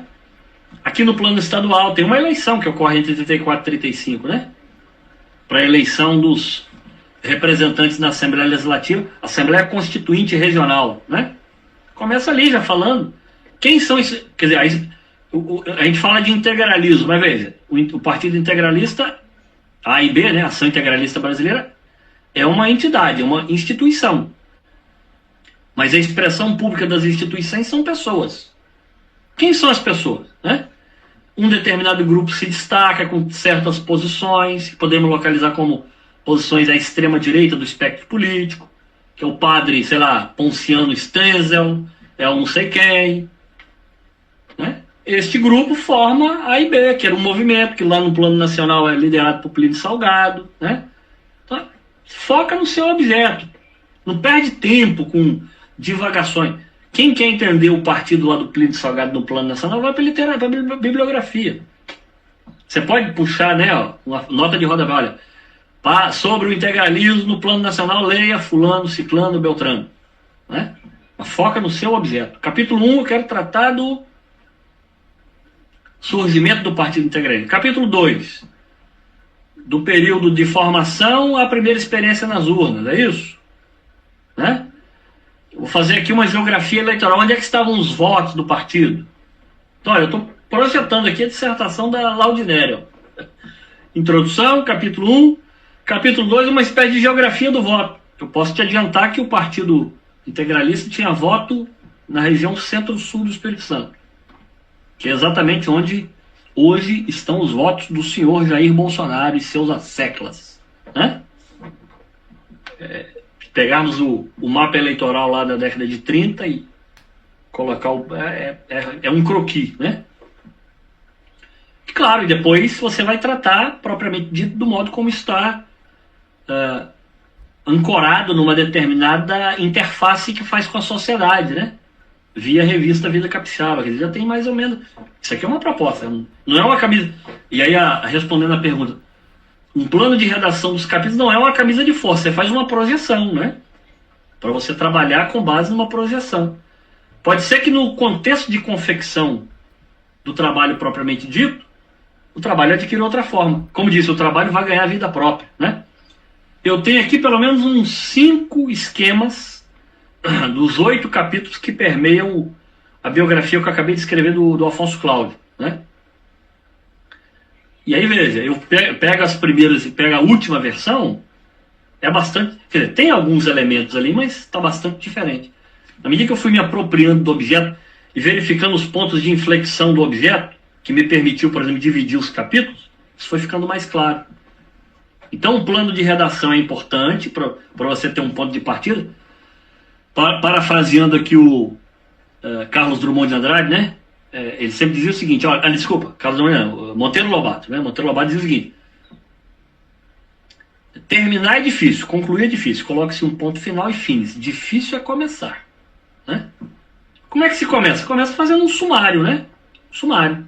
Depois você vai, na medida em que você vai escrevendo propriamente dito, com base nesse plano, a própria pesquisa e o próprio objeto vai te dar, portanto, vai te revelar, digamos, a melhor forma de dividir o trabalho no seu corpo, né? Agora, o mais importante, cada capítulo é parte de um todo. Os capítulos devem se dialogar, né? Eles devem estar entrecruzados, né? Isso é absolutamente fundamental, né? Eu acho que eu respondi as 4 primeiras, né?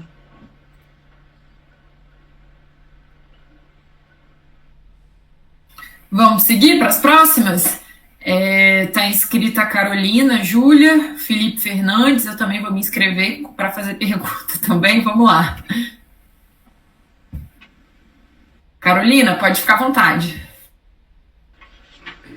Na verdade, eu não vou fazer pergunta, porque eu tenho o privilégio de ser orientanda do Weber, mas acho importante aqui dizer de como é satisfatório, né, ter um orientador que não tem miséria de distribuir o conhecimento e facilitar a vida do orientando. Assim, a gente dizer da minha felicidade, então, e de buscar todo dia os ensinamentos que não são fáceis. Eu acho que uma coisa que deixa muito à vontade, né, e é uma coisa que me dá muita satisfação, como estudante que fiquei anos fora da academia, é pegar os livros do Weber e ir lá me procurar. Eu acho que a primeira coisa que eu faço quando eu olho os artigos que ele escreve sobre o Partido dos Trabalhadores é me procurar. Então, isso me dá conta de como é importante fazer essa revisão bibliográfica considerando o que já foi feito, porque é um eterno de construção, é uma eterna busca por uma construção de entender o objeto no tempo do espaço. Nesse sentido, eu queria que você abordasse, se possível, assim, essa coisa da fortuna crítica que você falou, porque eu acho que isso assim, eu que já pesquisei esse partido, né, antes de você entrar na graduação, mas como a sua visão me fez enxergar um outro objeto no tempo e no espaço. Então, eu gostaria que você falasse mais sobre isso, porque eu acho que isso vai ser importante para o conjunto aqui que está assistindo, e também aproveitar para parabenizar a turma que montou isso aqui, muito pertinente, muito importante, a gente ter uma aula, né, sobre metodologia de pesquisa e sobre carregar a experiência de um colega para dentro do trabalho da gente. Então, gostaria de parabenizar a todos que fizeram esse evento, muito proveitoso.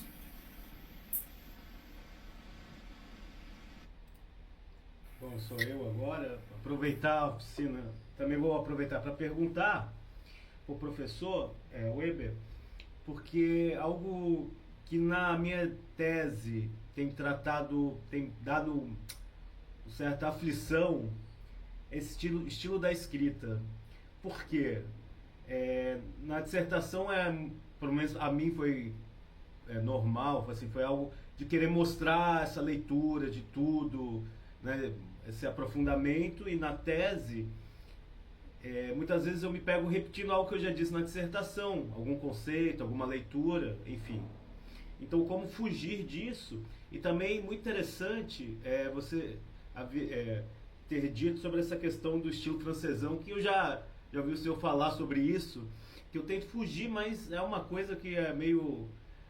É um prazer até, né, você mostrar e ficar fazendo digressões às escolas, que já falaram sobre aquilo, e muitas vezes realmente vai um capítulo quando você percebe, e parte da introdução, né? E daí muitas vezes você vai para uma banca, e é muito comum que a banca, principalmente na qualificação, fala, essa parte sai para transforma isso no capítulo, é uma forma assim educada de dizer, né? Tire os excessos. E só para finalizar, que é muito interessante, esse estilo de escrita, que não é bem a pergunta, algo que eu gosto muito desse jogo de escalas, Jacques Ravel, como estudo do período moderno, a história regional e história colonial, você mostrar o que está acontecendo ali no mundo, fazendo isso durante o capítulo, ficar mostrando, está em Portugal e na Espanha acontecendo isso, enquanto na América Portuguesa, Espírito Santo, você vai jogando. É um trabalho um pouco cansativo, porque tem que ter uma leitura, às vezes, muito grande, né? E tentar seguir o cronograma, né? Que também é uma coisa que a gente muitas vezes perde, o excesso, né? Excesso de leitura. E encerro aqui. Obrigado pela oficina. Ô, Weber, você já quer responder e depois a gente faz uma outra rodada? Porque eu acho que já são duas perguntas boas, né? Acho que é melhor. Muito bem, vamos lá. Eu vou começar pelo do Felipe, que é mais fácil, né? E tem a ver um pouco com um aspecto da pergunta da Lara, que eu acabei não respondendo, sobre o que efetivamente incorporar no texto, né? Esse ponto é importante. Veja bem, durante tanto o processo de pesquisa e produção de uma dissertação quanto de uma tese, a tendência é que a gente leia muito mais do que a gente incorpore efetivamente no trabalho. Isso é um ponto importante, né? E nesse sentido não tem que ser preciosista, viu? Veja, nem tudo que você leu você vai incorporar no trabalho. Eu vou parafrasear aqui também agora sim Carlos Drummond de Andrade. Carlos Drummond de Andrade dizia que escrever é recortar. E ele estava certo, né? Vou parafrasear aqui o nosso guru, Luiz Inácio Lula da Silva, né? O que importa é o principal, o resto é secundário, né? Nem tudo que você lê você vai incorporar no trabalho. Às vezes o aluno tem um receio, parece que você está mutilando, arrancando um pedaço do braço dele, quando você pede para cortar, né? Você precisa verificar o que de fato é importante para o leitor, quanto ao entendimento do seu objeto, né? O que não é importante para a compreensão do seu objeto, corta, joga numa nota de rodapé. Faz muito bem, depois você transforma num artigo, né? Recentemente eu estava orientando um estudante, um tempo atrás, e ele eu pedi, olha, pega a categoria X aqui e faz uma leitura que você precisa ter um juízo sobre isso aqui. Ele fez um excelente trabalho de revisão. Eu falei, meu filho, só que não era pra vocês colocar no texto, não, é para o seu juízo. Considerando-se qual é a melhor categoria aqui que você fez essa belíssima revisão, que você vai usar depois. Você pode até fazer um livrinho, tá? Se você me transformar isso aqui num livrinho, vira um bom manual para o sujeito utilizar numa aula de graduação, por exemplo, né? Mas não para o seu trabalho. Aqui você vai, desse conjunto aqui, o que é mais importante aqui para o seu objeto. É isso que você vai trazer no texto, né? Tem que incorporar tudo. Você vai incorporar o que é importante. O que não é importante, né? O que não é importante é secundário. E o que é secundário não interessa para o leitor, quanto ao entendimento do que você está se propondo a estudar, né? Esse aspecto é absolutamente importante. Evitar excessos, né? É como no direito constitucional, né? Você vai falar com um constitucionalista, a gente, por exemplo, vai ler, a lei tem que ter tudo, ao contrário, né? Quanto mais enxuta é a lei, mais abrangente ela é. Se você detalha demais numa lei, você acaba excluindo um monte de situações que não estão descritas, né? Os constitucionalistas são menos, em direito constitucional, menos é mais. É por isso que numa Constituição, a lei é vaga, ela tem que ser vaga. Porque se ela especificar, ao especificar, você está eliminando aquilo que você não especificou, né? Então é isso que eu estou querendo dizer. O que é importante? O que é nuclear para a sua análise? É isso que você tem que selecionar fundamentalmente, né? E sem excessos, né? Sem preciosismos, sem diletantismos, né? Ou construções textuais que servem única e exclusivamente para boquiabrir plateias, né? É desnecessário, né? Foque no seu objeto, fundamentalmente, né? De modo simples. Preferencialmente escrevendo um texto bom. Escreva, volta no texto, faz um parágrafo, volta, relê, ou volta de novo. Depois você vai tomar uma cerveja, você volta depois com calma, novamente no texto, né? Eu sempre encho o saco dos meus orientandos nesse sentido. Seja mais zeloso com o texto, viu? Trate bem o leitor, sabe? O leitor não é obrigado a ser maltratado, né? Eu brinco também que meus pais, quando me fizeram, eu sou o segundo de uma ninhada de 3, né? Havia ainda amor na relação, né? Apesar de eu ter meus quase 5 graus de miopia e astigmatismo, eles fizeram meus olhos com tanto carinho para eu ser judiado pelo texto, sabe? Judiar é uma expressão inadequada, né? Desculpa. Ser maltratado pelo texto, sabe? Não, trata o leitor bem, né? Seja objetividade sem perder a profundidade também. Texto é um equilíbrio, sabe? Escrever é difícil.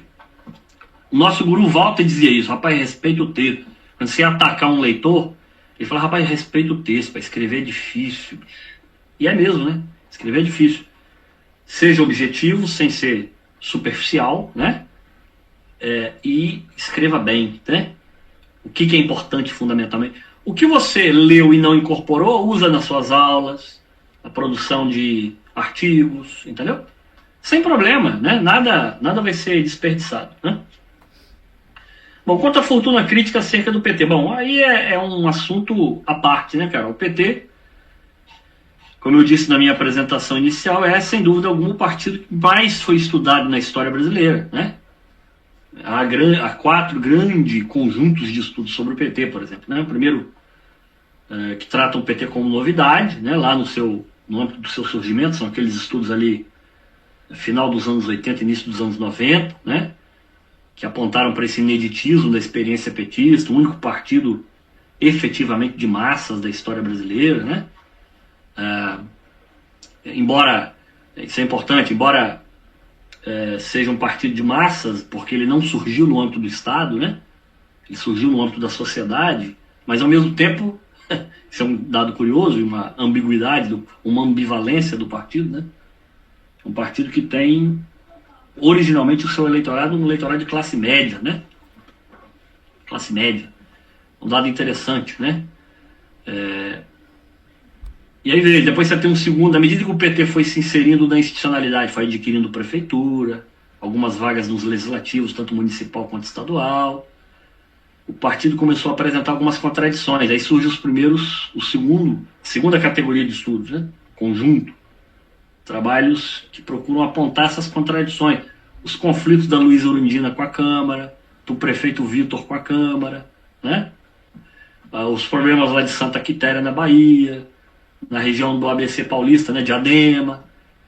Enfim, depois você tem um terceiro conjunto de estudos, são estudos um pouco mais críticos do PT, né? Ou seja, considerando essa inserção institucional. Um quarto conjunto seria partidos efetivamente críticos, né? Que apontam para a inserção institucional do partido, para o enquadramento do partido na institucionalidade brasileira, né? Então, quer dizer, há pelo menos quatro grandes conjuntos de estudos acerca do PT. E, claro, tem o PT em nível regional, que abarca diferentes dimensões, né, do partido. E este é o campo que você está atuando, né? Quer dizer, tratar do partido no ambiente da história regional capixaba, da história política regional capixaba, no período da história do tempo presente, né? Ou seja, entender o partido no pós-2002, que trouxe, evidentemente, um novo momento para o partido. Aliás, um aspecto do partido ainda pouco estudado, né? Alguns trabalhos, claro, Pedro Ribeiro e alguns outros, que eu já inclusive te indiquei, mas efetivamente é um campo que ainda está em aberto, né? Os estudos ainda estão pipocando, por assim dizer, né? Mas veja como é que é importante essa fortuna crítica. Você precisa fazer toda essa revisão? Não, isso está feito já por um monte de gente, né? Um monte de gente já fez essa revisão. Os estudos estão aí, você vai trazer uma nota de rodapé para quem vai indicar, e você vai tratar do PT agora. Olha, aqui no Espírito Santo, o PT foi tratado aqui, acolá, dessa forma, daquela, e vai partir para o abraço, né? Como diria também na linguagem popular. O que é efetivamente importante, né? Então, acho que é isso, Brenda. Eu vou fazer minha pergunta agora e o José Gomes, se alguém tiver pergunta, eu acho que pode já levantar a mãozinha também, que aí a gente faz mais um bloco, tá bom? Que a gente já está encaminhando para a última meia hora aqui da oficina. Professor, também queria te parabenizar e te agradecer, né, por toda a exposição. Vamos lá, em relação à minha pergunta. Deixa eu tirar a vergonha de lado. Qual que é a questão? Assim como uma colega, né, que indicou, às vezes a gente faz uma seleção para o mestrado, para o doutorado, e a gente acha que a gente tem um projeto razoavelmente bem estruturado, a gente é aprovado pela banca, né, de seleção, mas à medida que a gente vai lendo, né, que a gente vai incorporando mais coisas, a gente passa a questionar a qualidade do nosso próprio projeto, do nosso próprio trabalho. Ainda mais a gente no doutorado, né, talvez a cobrança seja até maior, porque a gente precisa de entregar um trabalho que de fato seja inédito, que de fato tenha uma contribuição relevante, né, para não passar vergonha também, afinal o nosso trabalho vai estar aí para todo mundo ler na internet. E aí, né, vou trazer o meu caso em específico, que o senhor conhece, né, razoavelmente também, talvez ajude aí outros colegas a pensar. O meu projeto em si, de doutorado, né, e é o que eu tenho pensado ainda, é um projeto, né, que tenta cotejar a trajetória do Heberton Montenegro Guimarães, né, que foi um advogado e jornalista e que viveu no Espírito Santo de 49 a 2002, né, morreu jovem, com 50 anos. Então, assim, desde o início, eu queria já fazer esse trabalho de biografia, né, um trabalho biográfico, assim como o senhor fez do Afonso Cláudio, enfim, muitos trabalhos aí de biografia. Então, é um trabalho, tem uma motivação aí biográfica, de fato. E aí, assim, quando eu escrevi o projeto, o que eu tinha pensado, assim, como motivação, como problema da minha pesquisa, né? Em linhas gerais, eu estou falando aqui sem ler em nenhum lugar. É entender, né, quais seriam as motivações do Heberton, né, nos anos 60, nos anos 70, 80 e 90, que foram esses anos aí que ele atuou, especialmente as décadas de 70, 80 e 90. Quais foram as motivações desse personagem, né, ao investir na luta dos direitos humanos, né? Nas décadas de 70 e 80 a gente estava num cenário de ditadura e aí depois acaba a ditadura e ele continua investindo nisso, né? Então assim, eu até coloquei que os direitos humanos poderia ser um conceito interessante para eu utilizar, né? Entender essa dimensão dos direitos humanos aí. Então, inicialmente, a minha questão era essa. E aí, assim, terminei recentemente de ler o conjunto documental, era para eu ter feito isso antes, né, mas o livro dele, A Chancela do Crime, A Verdadeira História do Esquadrão da Morte, é um livro extremamente fatigante, difícil, não sei se o senhor chegou a ler ele todo, ele está aqui todo despedaçado, né, porque li ele durante uns 3 meses, indo e vindo para o trabalho. Enfim, terminei de ler, né, todas essas fontes aí, ainda preciso ir para a história oral, e eu me peguei, assim, questionando a qualidade das ferramentas analíticas que eu tinha, entendeu? Assim, será que isso é suficiente para uma tese, né? Assim, quase numa crise, né? Entrei em contato com o meu orientador, porque, assim, inicialmente, eu, né, à medida que a pesquisa foi avançando, eu acabei me preocupando muito mais com a memória construída sobre ele do que com a própria trajetória, né? E aí eu acabei até publicando uns capítulos de livro, né? Algumas coisas, assim, sobre a memória dele, sobre sobre um investimento que, ao meu ver, foi feito pelo Poder Legislativo e pelo Poder Executivo do Estado, ao criar aquilo que eu nomeei por lugares de memória para o Everton, né? Aí eu cito, né, nessas minhas reflexões parciais aí, as comendas de direitos humanos que receberam o nome dele, a Casa de Direitos Humanos, ligada à Secretaria de Direitos Humanos, a escola, né, no bairro Arlindo Vilasque, em Viana. Então, assim, houve um investimento aí institucional, Prêmio de Direitos Humanos Dom Luiz, houve um investimento na memória dele nesse pós-2003. Então, assim, de certa forma, um capítulo mais voltado para a memória, eu até que tenho conseguido amadurecer. Só que aí, conversando com o senhor aí há um mês atrás pelo Zap, você me questionou algumas coisas aí que eu fiquei mais doida ainda, né? E aí a sua pergunta foi muito relevante, né? Porque às vezes a gente superestima o nosso biografado, né? A gente quer dar uma relevância para ele, às vezes, maior do que ele teve. E aí, voltando, né, para minha ferramenta analítica, eu até pensei assim, talvez eu possa até continuar usando lugar de memória, trabalho de enquadramento da memória, para um capítulo que eu vou falar sobre a memória dele, que talvez seja o último capítulo da minha tese, né? Que eu de fato, queira trabalhar um capítulo sobre a memória. Mas a partir da trajetória dele, tá fragilizada, né? Eu ainda tô assim, meio que tateando, e aí eu pensei em vários conceitos, né? Em várias ferramentas analíticas. E aí, assim, o problema é o excesso, né? Porque a gente pensa em tanto conceito, em tanta ferramenta analítica, que a gente se perde no excesso. Isso também é um problema, que a gente não tem tempo para ler tudo. E aí, eu pensei 2 conjuntos analíticos aqui, que eu vou apresentar para vocês, para ver se é por aí mesmo, ou se eu tenho que respirar, conversar com o meu orientador. Até já marquei uma reunião com ele. E aí, assim, o primeiro conjunto de conceitos que eu tinha pensado, né, em relação à trajetória dele, seria talvez a ideia de homem público, talvez ler o Sennett, né, o fim do homem público, talvez aí o conceito de interesse, de papel social, né, talvez um pouco da condição humana, da Hannah Arendt, pensando esse espaço público, esse espaço de atuação. Então, assim, foi um conjunto de conceitos que eu pensei inicialmente. Um segundo conceito, Ícaro, a gente vai passar isso daqui a pouco. Um segundo conjunto de conceitos que eu pensei, foi até dica do Pedro, meu orientador. Ele falou assim, Brenda, você já leu a tese da Ângela Alonso, que você gosta muito, inclusive, né, Weber? E aí ele me passou a tese, me passou um resumo da tese, que é um capítulo que ela tem no Brasil, no livro de Brasil Império.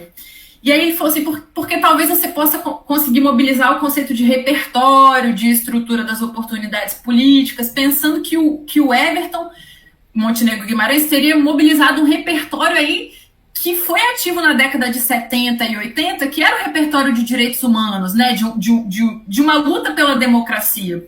Então, talvez um segundo conjunto de conceitos que eu poderia usar seria de repertório, de estrutura de oportunidades políticas. E aí, ouvindo a sua comunicação na semana passada sobre o Afonso Cláudio, eu cheguei a pensar também em usar o Koselleck, né? Talvez aí espaço de experiência, horizonte de expectativas.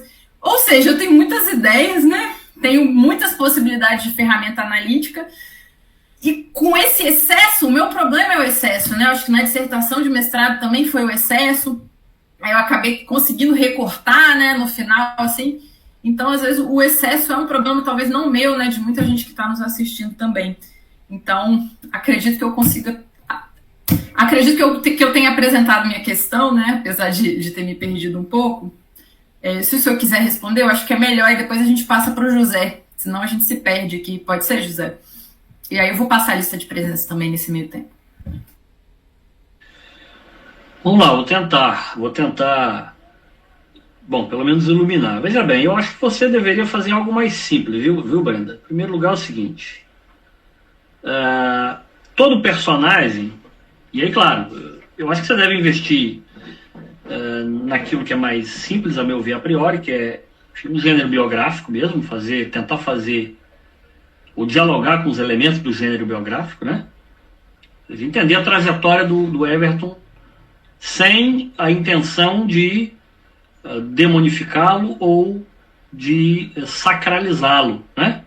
Não se trata de um santo, também não se trata de um demônio, né? Ou seja, você precisa trazer o personagem a lume, né? seja, de modo empático, nem de maneira antipática, nem com antipatia, nem com simpatia. Eu particularmente conheço o Everton só pelo seu viés, digamos, eminentemente de atuação, mas não conheço o homem, né, o personagem, né? Veja, então, isso é uma coisa, até porque você está lidando com um personagem que também passou por um processo de mitificação e por um processo de demonificação. Né? É um personagem que tem muitas camadas sobre ele. É como um fóssil, né? Eu sempre gosto de dizer um biografado, um personagem na história é um fóssil. Ele está lá. Tem um monte de sedimento em cima dele, né? Que são as apropriações, as representações, né? As leituras, os ataques. Ele é o personagem importante que combateu um regime autocrático, né? Combateu o chefe do aparelho repressor que no Estado queria pôr um governador. Não é pouca coisa. Acusou o sujeito, levantando uma quantidade significativa de prova de que ele era o chefe da Esquadrão da Morte, né? É importante isso. E claro, foi um sujeito que também foi submetido ao processo de esquecimento.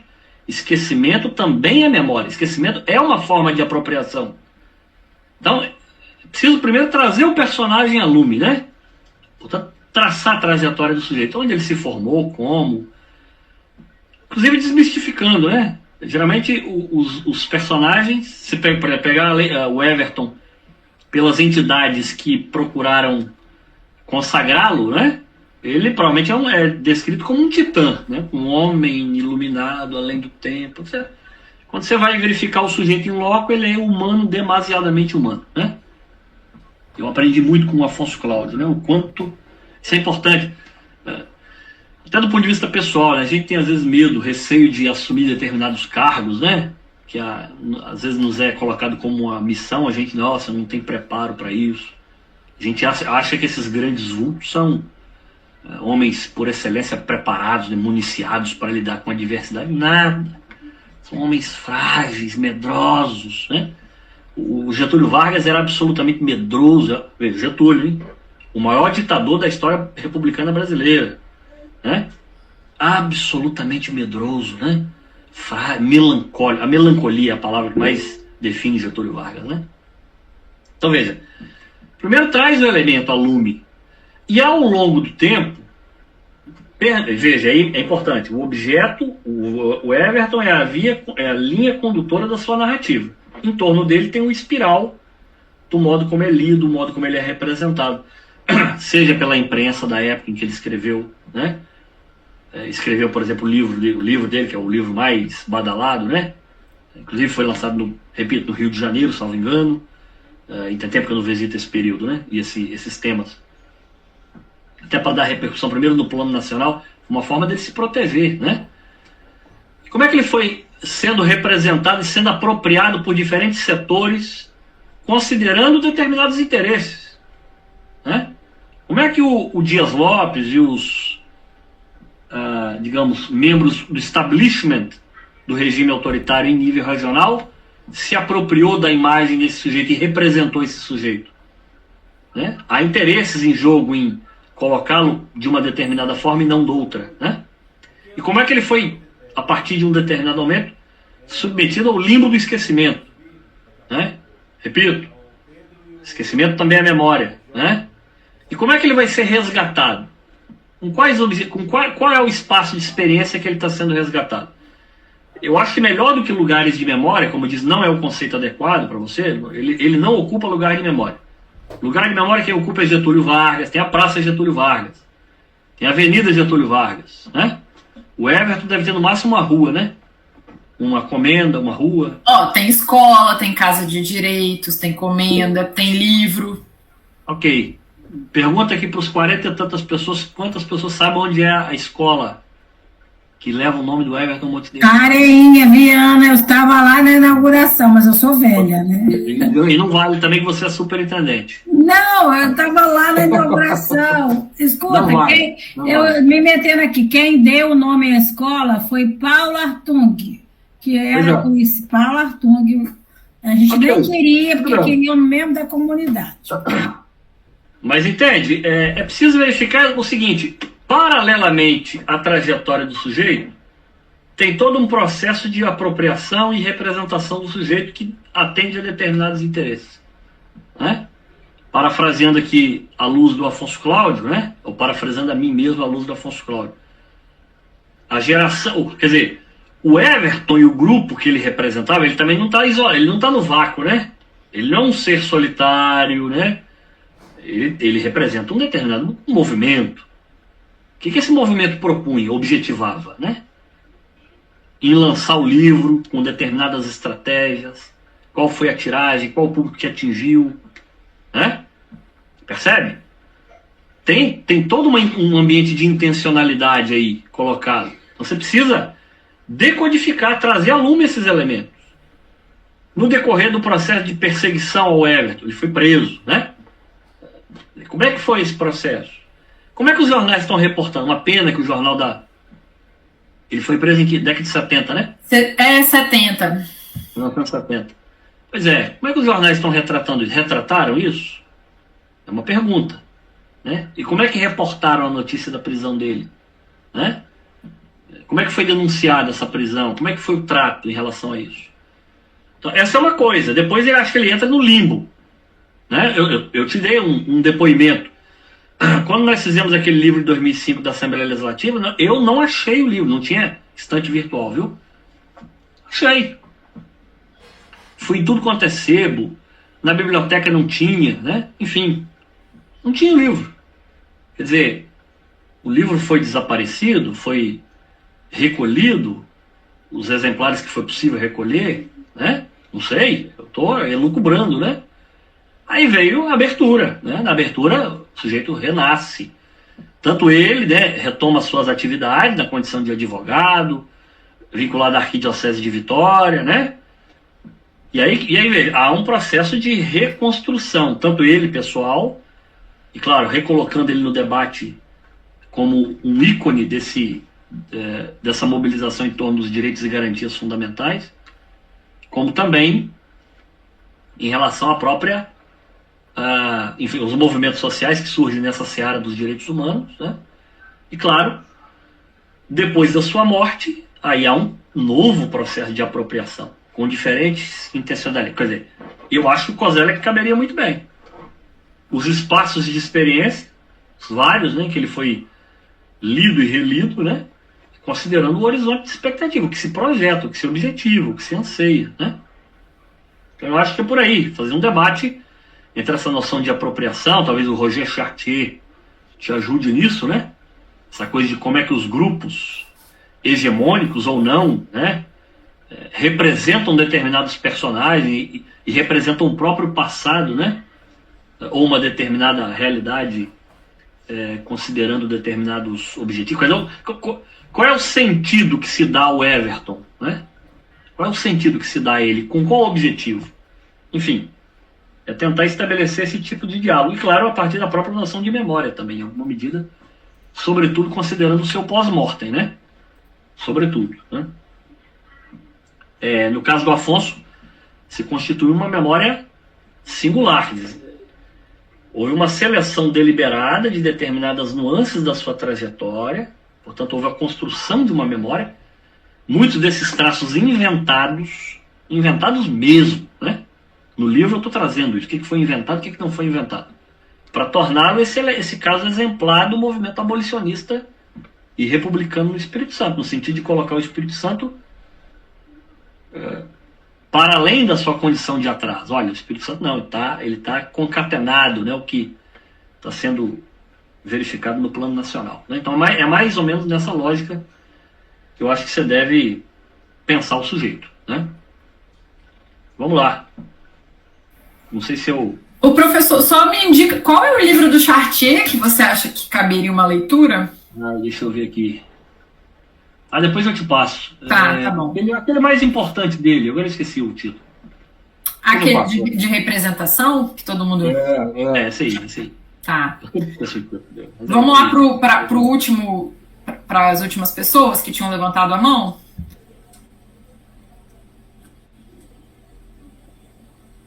José? É isso? José Gomes. Isso. Boa noite a todos, boa noite, Web. Sempre bom ouvir você. Boa noite, audiência, e o desespero de todo mundo nesse processo de pesquisa, os acertos e dos erros. Weber, a minha pergunta é extremamente básica. Você já respondeu parte dela quando falou das nossas leituras vão para o material escrito, mas tem uma coisa que me incomoda, e aí sempre que eu posso eu pergunto sobre isso, desde a graduação. Como organizar efetivamente essa quantidade de leitura, esse material todo, de forma otimizada? Eu sinto que eu não consigo fazer isso bem, não sei se alguém alguma vez conseguiu fazer isso bem. Na graduação eu usava muito recurso do fichamento, hoje ainda uso, mas acho que é possível que tenha outras experiências que sejam melhores do que a minha, porque fazer fichamento é um trabalho enorme. Era isso que eu queria ouvir você um pouco da sua experiência aí acumulada como pesquisador e também como orientador. Boa noite a todos e obrigado. Sim, quero saudar os colegas que tiveram a ideia dessa oficina, que foi muito fantástica, muito bacana mesmo, tá, gente? Satisfação é minha, Gomes. A gente tem que parar, inclusive, para tomar uma cerveja, tempo que a gente não se vê. Dia 3, está marcado. Dia 3 não, dia 1º, não? Você está falando de quê, Carol? Do preso? Do julgamento. Meu Deus, é verdade. Mas a sentença não deve sair no dia, não. Bom, vamos lá. Então, assim, lógico, cada um tem uma forma de organizar, né, Gomes? Assim, não tem uma receita, né? O que eu faço particularmente, né? A minha cabeça é mais ou menos organizada tal como meu computador, né? Meu computador é um pouco... É porque eu estou no tablet aqui, é uma pena não poder mostrar as pastas aqui, mas eu gostaria muito de mostrar. Primeiro, assim, eu faço uma pasta, por exemplo, eu vou estudar o Afonso Cláudio, vou usar um exemplo clássico. Baixo numa pasta todos os trabalhos que eu encontrar sobre o Afonso Cláudio. Só sobre ele, somente ele, né? Livros, enfim, os opúsculos ou artigos que foram escritos sobre ele, né? Que é efetivamente o núcleo do meu trabalho, né? Fundamentalmente. Aí eu vou estudar o PT, eu vou levantar tudo sobre o PT, né? Mas, claro, há uma série de outros estudos que tratam do Afonso Cláudio de modo tangencial. Esse é uma segunda categoria de trabalhos que eu tenho que me apropriar em alguma medida, né? Quer dizer, o Afonso Cláudio não é o objeto, mas ele é mencionado por esses outros estudos, né? Sei lá, quem estudou o movimento abolicionista no Espírito Santo toca no nome de Afonso Cláudio, né? Ele é uma figura importante do movimento abolicionista, isso é inegável. Então tem uma segunda pasta, o movimento abolicionista, né? Há um outro conjunto de estudos que também tocam de modo mesmo que tangencial no nome do Afonso Cláudio, não só dele, mas tocam o movimento republicano. É um terceiro conjunto de leitura, a questão de prioridade, né? Começa pelo que é mais prioritário e vai abrangendo, né? Claro, você vai ler, aí é que vem o problema do excesso, né? Você vai ler coisas que você não vai ter que incorporar no trabalho. Então, por exemplo, quando eu fui fazer a minha revisão de literatura, e você pode fazer essa revisão, como disse, ao longo do trabalho, né? Mas, por exemplo, dos autores que eu li que estudam especificamente o Afonso Cláudio ou que o comentam, o que é possível dizer acerca do meu objeto de estudo, que é o Afonso Cláudio? Olha, eu consegui identificar 3 conjuntos de comentários sobre o Afonso Cláudio. E aí eu menciono, inclusive, alguns trabalhos que não tem o Afonso Cláudio como objeto, mas que fizeram comentários que foram, digamos, impactantes, que são marcantes, e que permeiam, digamos, outros comentários, outros estudos. Então esse é um procedimento, né? Agora, então esse é um conjunto de pastas, digamos, que eu organizo para ler. Depois eu pego uma outra pasta, olha, quais são aí seria um conjunto de leituras mais teóricas, né? Quais são os autores teóricos que vão me ajudar a entender esse personagem, né? Eu tenho lá, além do eu compro o livro, por exemplo, do Koselleck, que eu usei bem, né? Não fiz grandes elaborações sobre o Koselleck. Eu li o livro mais importante dele, sempre inverto o título, né? Passado, futuro, futuro, passado, né? Fundamentalmente, esse livro é fundamental para para entender, para iluminar meu objeto, né? Mas eu também procuro ver alguns comentadores. Primeiro eu leio o COSEC, depois alguns comentadores do COSEC, para me apropriar melhor das duas principais categorias que eu mobilizei, né? Horizonte expectativa e espaço de experiência. Quer dizer, eu vou incorporá-lo no trabalho, no meu livro sobre Afonso Cláudio? Não necessariamente, né? Não, eu não incorporei, mas para me ajudar, me apropriar do conceito, né? E para melhor aplicá-lo, né? E aí, lógico, é uma outra pasta, né? Agora, paralelamente a isso, né? Ou até previamente, eu já tinha feito um amplo movimento de levantamento, um amplo movimento de levantar fontes, documentos, né? Só para vocês terem uma ideia, a pena que eu não posso mostrar, eu tenho uma pasta aqui com mais de 10 mil documentos sobre Afonso Cláudio. Mais de 10 mil documentos, né? Quer dizer, não são 10 mil documentos, são 10 mil fotografias, né? Mais de 10 mil. Tá batendo quase 12 mil, né? Tem de tudo que você imagina. Tem inventário, claro. Inventário tem 200 e tantas páginas, são 200 e tantas fotografias, uma foto por página. Mas só para se entender o volume, claro, está classificado lá por tipologia, né? Jornal, qual é o jornal? Aí você abre a pasta do jornal, tem por ano, né? Então tá tudo organizado, para eu não me perder no labirinto do meu próprio arquivo, né? Tá tudo organizadinho, eu me acho aqui perfeitamente, né? E claro, esse ponto é importante. Aí, lógico, aí feita essa leitura prévia da documentação, eu já tenho uma ideia mais ou menos do que a documentação diz. Aí eu vou começar a dialogar, estabelecer o diálogo entre essa documentação e a bibliografia, né, considerando as leituras prioritárias. E no percurso da pesquisa, a própria pesquisa vai me induzindo a outras leituras, né? Agora, o que é mais importante? Na medida que o texto começar a fluir, salvou o texto, eu sempre faço isso, né? Eu salvo em diferentes maneiras, drive, né? E salvo também,